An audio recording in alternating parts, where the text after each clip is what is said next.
¿Cuáles son las causas de la osteoporosis? Porque los dedos se arrugan en el agua. ¿Cómo se cultiva el cacao? Presentamos Oigamos la Respuesta, el podcast de preguntas y respuestas del Instituto Centroamericano de Extensión de la Cultura, ICQ. Iniciamos el programa de hoy desde Muy Matagalpa, Nicaragua, donde el señor Norvin Espinosa López pregunta: me gustaría saber cómo hacían para que las palomas llevaran mensajes de un lugar a otro. Leí algo sobre la guerra donde contaban que soltaron varias palomas y, aunque el enemigo mató algunas, al fin una logró llegar herida y gracias a eso los soldados fueron rescatados por el ejército francés. ¿Cómo entrenan a las palomas mensajeras? Oigamos la respuesta. Como usted menciona, don Norvin, antiguamente, durante las guerras, las palomas mensajeras eran como WhatsApp con alas. Se usaban para llevar mensajes desde el frente de batalla hasta las bases militares porque eran muy rápidas, podían volar largas distancias y no se confundían fácilmente por los ruidos del campo de batalla. El entrenamiento comenzaba desde que eran jóvenes. Primero las acostumbraban a un lugar que sería su casa o palomar. Siempre las alimentaban ahí, así que las palomas sabían que ese era el sitio seguro donde regresar. Luego, los entrenadores las llevaban cada vez más lejos antes de soltarlas.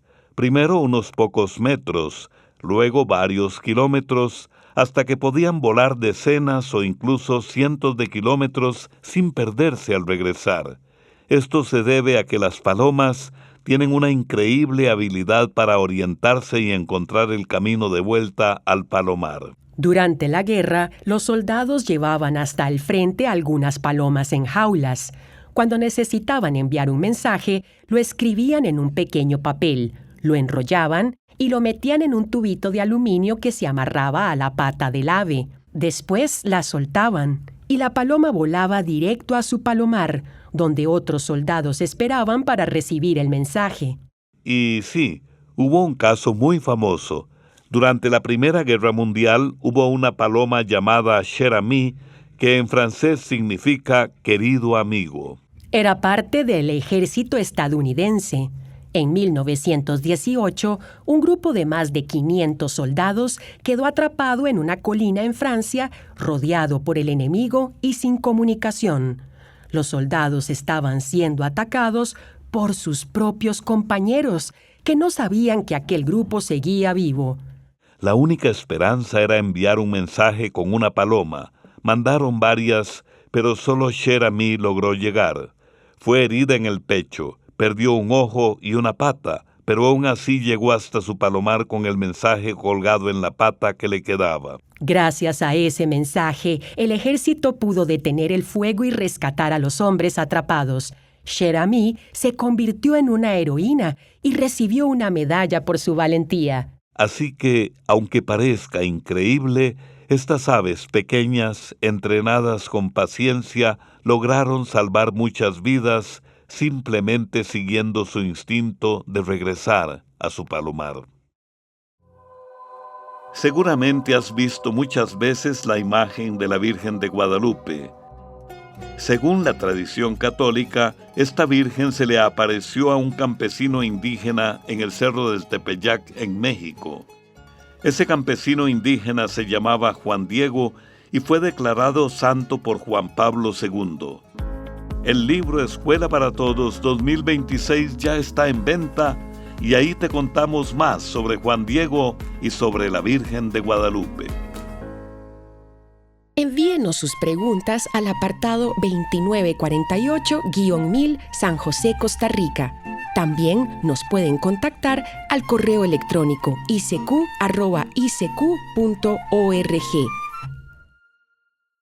Continuamos en Oigamos la Respuesta. Desde Mazatepe, Masaya, Nicaragua, la señora Ruth Argentina Mercado Robledo nos pregunta: ¿qué produce las alergias? Oigamos la respuesta.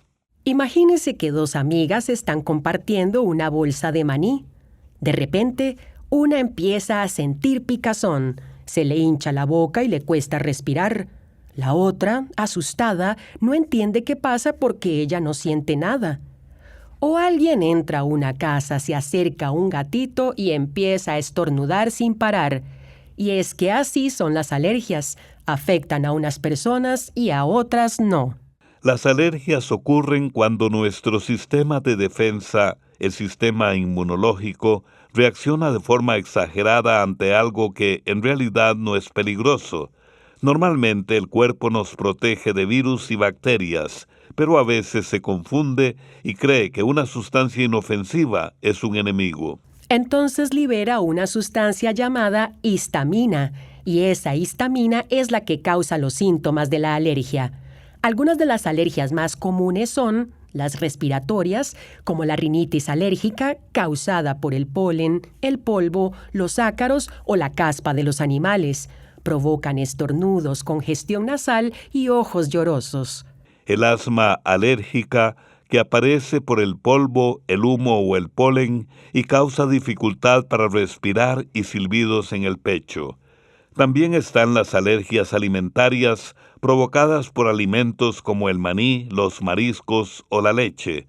A veces solo causan malestar, pero en otras personas pueden provocar hinchazón y hasta dificultad para respirar.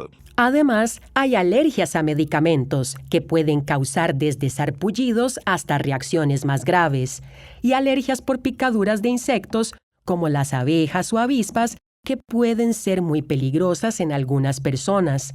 También están las alergias en la piel, como la urticaria o la dermatitis, que producen picazón y enrojecimiento. Como usted puede ver, doña Ruth, hay muchos tipos de alergias con síntomas diferentes, pero todas tienen la misma causa, una reacción exagerada de nuestro sistema de defensas ante algo que no representa una amenaza real. El señor Leonardo Gómez escribe desde Huigalpa, Chontales, Nicaragua, y dice lo siguiente: tengo 2 perritos, una hembra y macho. Se orinan por toda la casa. ¿Cómo puedo quitarles la maña? Los perros tienen 5 años. Oigamos la respuesta. Esto que usted nos cuenta ocurre con mucha frecuencia si no se entrenan desde pequeños. Los perros suelen hacer sus necesidades donde sienten el olor de sus orines. Para ellos, ese lugar se convierte en su baño o servicio sanitario. Una vez que se acostumbran, cuesta trabajo quitarles la maña.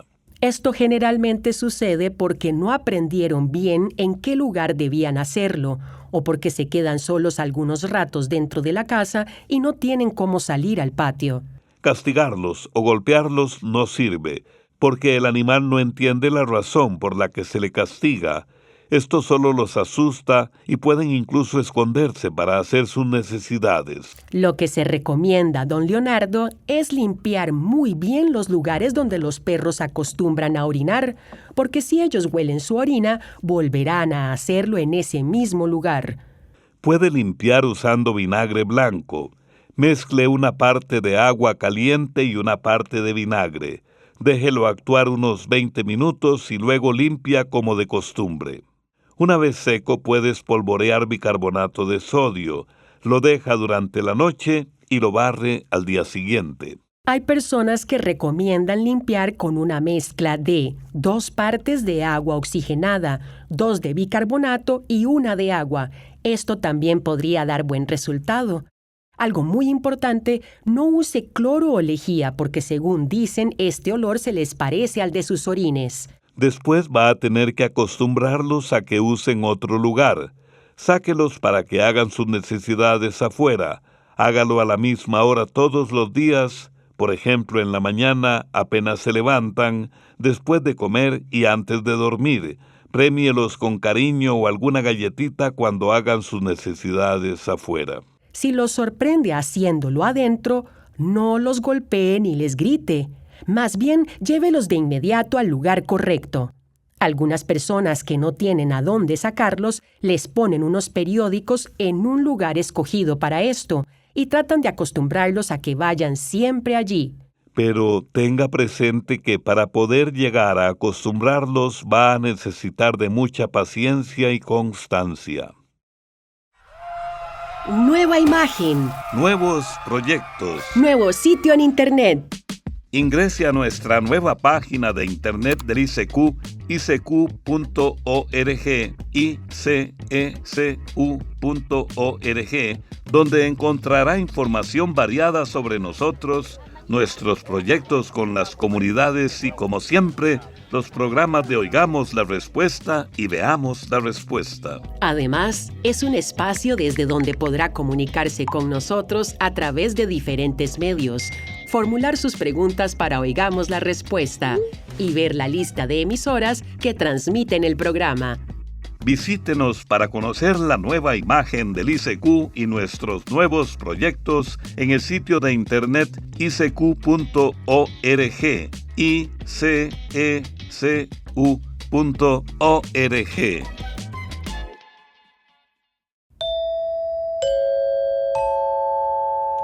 San Isidro, Choluteca, Honduras.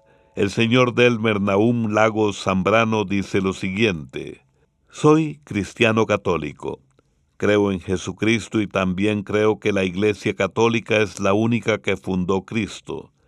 Pero tengo un primo que me dice que Cristo no existió y que tampoco existe Dios, que todo fue inventado a partir de las creencias y que el único Dios verdadero es el dinero, porque, según él, es el que da de comer y permite tener todo en la vida. Yo le respondo que Dios sí existe, que es todopoderoso y que el dinero es pura vanidad, pero él insiste en que sin dinero uno no es nada. Quisieran que me ayuden a responderle. Oigamos la respuesta. A lo largo de la historia siempre ha habido personas que creen en Dios y otras que no. La fe es algo muy personal y cada uno debe decidir libremente en qué creer. Para los cristianos, Dios es el creador de todo lo que existe y Jesús, su Hijo, vino al mundo para enseñar la importancia de amar, de perdonar incluso al enemigo, de hacer el bien y practicar la compasión con todos, sin importar que la persona sea creyente o no.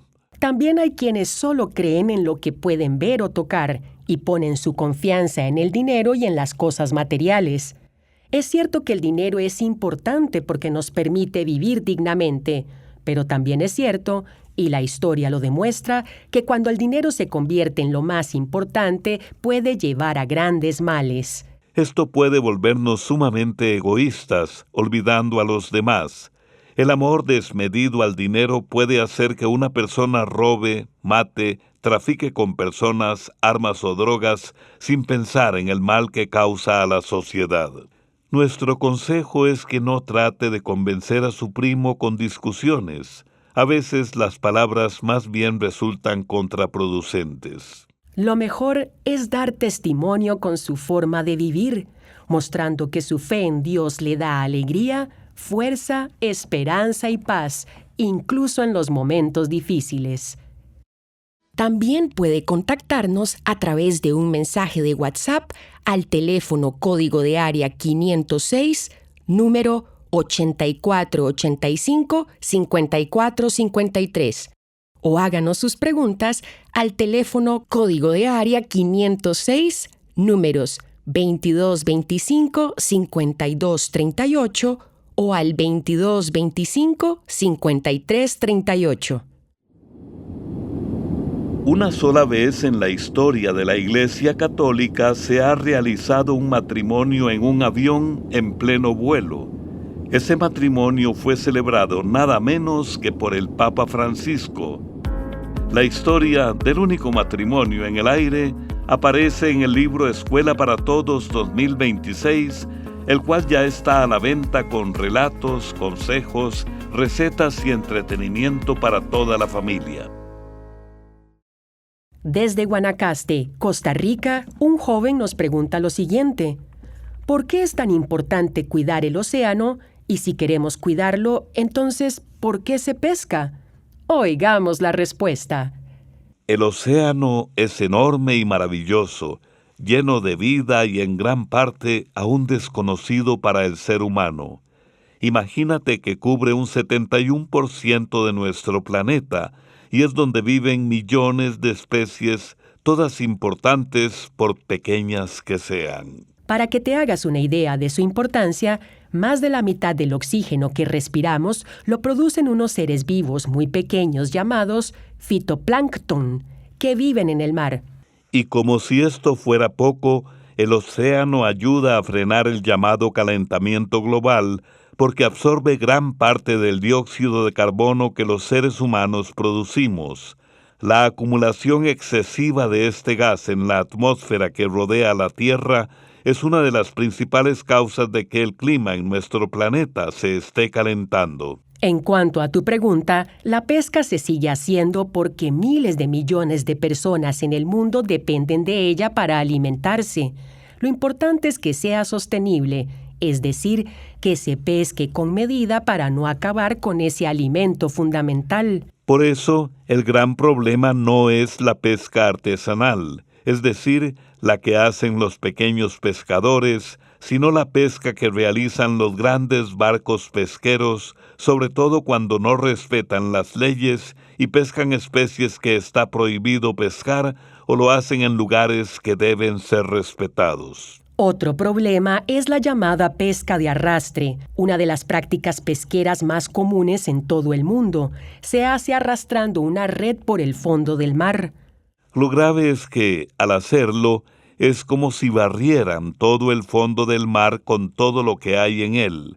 De esa manera dañan los arrecifes de coral, atrapan especies que ya casi no hay, que ni siquiera son las que quieren pescar, que no se comen o que son muy pequeñas para aprovecharlas.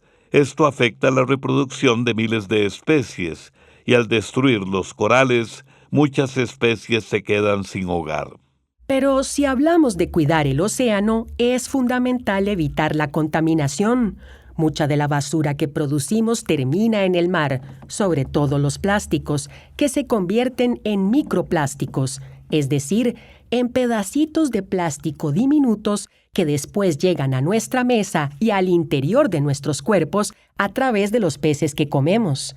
Otros contaminantes que también afectan al océano son los fertilizantes, los pesticidas, las aguas negras, los derrames de petróleo y hasta el ruido de los barcos que desorienta a ballenas y delfines, impidiendo que sigan sus rutas de migración. Todo esto pone en peligro a las especies que viven en el mar. De ahí la importancia de proteger el océano de la contaminación y la sobreexplotación. Esto fue Oigamos la Respuesta, el podcast de preguntas y respuestas del Instituto Centroamericano de Extensión de la Cultura, ICQ.